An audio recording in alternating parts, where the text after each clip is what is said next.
heç kim də həvəs ölməsin ki, DIP-i saxlayır, DIP-i falan elə 5 metrən elə, heç kim həvəsən düşməsin. Azərbaycana heç kim heç nə eləyənmir, qanunları bildikdən sonra. Mən sırf bunu həvəs kimi görürəm. Qanundan qorxurlar. Bilirsiniz, heç kim qanunu oxumur, amma deyir, DIP-i belə deyir. Yəni, mənim üçün DIP-i qanun deyil, mənim üçün qanun qanundur. Yəni, qanunu oturub oxumaq lazımdır ki, DIP-i qarşısında aciz qalmayasan.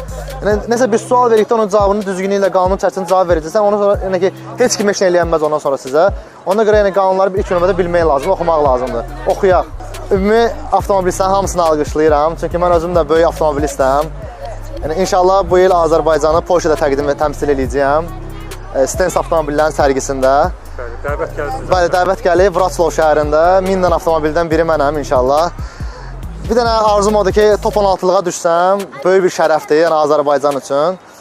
Sadəcə olaraq inanmıram, şansım çox azdır orada. Çünki Lamborghini və Dodge Viper'ların, Porsche 911-lərin içərisində mənə elə ki, mənim şansım bir belədir, həddən artıq. İndi inşallah qismət olar, heç olmasa top 16-nın 16-sına düşə bilsəm, böyük bir şərəfdir. Biz də sizə uğurlar arzulayırıq. Çox sağ ol, mən də hamıya uğurlar arzulayıram. Hamımız qanunları öyrənin, qanunlarımızla avtomobilimizi belə bir səviyyəyə getirib. İnşallah Soçidə də təmsil edəcəm bəlkə, vaxtım qalsa. Amma Porsche-da təmsil eləməyim özü bir böyük şərəfdir Azərbaycan üçün.